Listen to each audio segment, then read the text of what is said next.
السلام علیکم ورحمۃ اللہ وبرکاتہ۔ خوابوں کی تعبیر میں نئے آنے والے حضرات کو خوش آمدید۔ جو حضرات نئے ہیں ان سے گزارش ہے ہمارے چینل کو سبسکرائب کر دیں اور بیل آئیکن کو دبا دیں تاکہ آپ تک خوابوں کی تعبیر کے حوالے سے ویڈیو پہنچتی رہیں۔ آج ہم اس ویڈیو میں جانیں گے کہ جو فرشتے ہمیں خواب دکھاتے ہیں، جو فرشتہ ہمیں خواب دکھاتا ہے اس کا تعارف کیا ہے، اور کوئی بندہ اگر خواب میں اللہ کا دیدار کر لے اس کی تعبیر کیا ہوگی، انوار الہی اگر خواب میں دیکھے اس کی تعبیر کیا ہوگی، اسی طرح انبیاء کرام علیہم الصلوۃ والسلام کو خواب میں دیکھے اس کی تعبیر کیا ہوگی۔ یاد رکھیے گا، جو فرشتہ خواب پر مقرر ہے اس کا نام صدیقون ہے۔ اس کا قد اتنا لمبا ہے کہ صرف کان کی لو سے کاندھے تک 100 سال کا سفر ہے۔ وہی آدمیوں کو عجیب و غریب چیزیں دکھاتا ہے اور لوح محفوظ کے غیوبات یعنی لوح محفوظ کے اندر چھپی ہوئی چیزیں اور آنے والے خیر و شر کی خبر دیتا ہے۔ اگر کوئی بندہ اللہ تبارک و تعالیٰ کا دیدار کرے اس کی کیا تعبیر ہے؟ امام عبد الغنی نابلسی علیہ رحمہ لکھتے ہیں کہ وہ بے مثل و بے مثال ہے، لیکن خوش بختوں کو اللہ تبارک و تعالیٰ کا دیدار ہوتا ہے خواب میں۔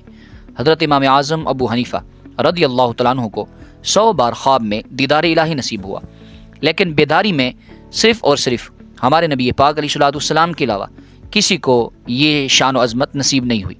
اسی طرح سید عبد الغنی نابلسی علیہ رحمہ فرماتے ہیں کہ دیدار الہی کے مختلف اطوار ہیں، جو بلا تکیف و تحدید، بلا تشبیہ اور بلا تمثیل اس کی عظمت و جلالت کو دیکھے، یہ اس کی خیر و بھلائی اور دنیا میں خوشخبری اور دین میں سلامتی اور آخرت میں سلامتی کی دلیل ہے۔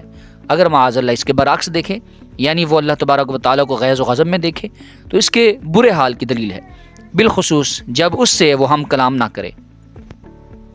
اسی طرح اگر کوئی بندہ خواب میں انوار الہی کی تجلیات دیکھے اس کی کیا تعبیر ہوگی؟ جنت نصیب ہو، قید سے آزادی ہو، اعمال نیک ہوں، فراخی نعمت ہر دو جہاں سے، اللہ تعالیٰ سے مقصد میں کامیابی ہو، بیمار کو صحت اور مصیبت کے دن ختم ہو۔ یہ انوار الہی اگر خواب میں کسی بندے کو نصیب ہو، کسی بندے کو یہ دکھیں تو اس کی مراد یہی ہوگی۔ اسی طرح اگر کوئی بندہ انبیاء کرام علیہم الصلوۃ والسلام کو دیکھتا ہے خواب میں اس کی کیا تعبیر ہے؟ انبیاء کو خوش دیکھنا دنیا اور آخرت میں یعنی دین و دنیا میں عزت ہو، زیارت پیغمبر نصیب ہو، اور اگر غضبناک دیکھے تو اس کے برعکس ہے، یعنی اسے دنیا اور آخرت میں اور دین کے حوالے سے اس کو عزت نصیب نہیں ہوگی۔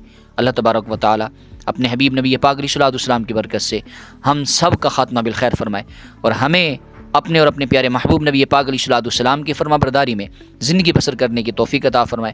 آپ ہمارے ساتھ جڑے رہیں، انشاءاللہ آپ تک بہترین اور اچھے انداز میں اور مدلل طریقے سے اور بہترین انداز میں خوابوں کی تعبیر کے حوالے سے ہم ویڈیو لاتے رہیں گے۔ اللہ تبارک و تعالی آپ تمام حضرات کو ڈھیروں خوشی نصیب فرمائے۔ ہمیں اجازت دیجیے۔ السلام علیکم ورحمۃ اللہ وبرکاتہ۔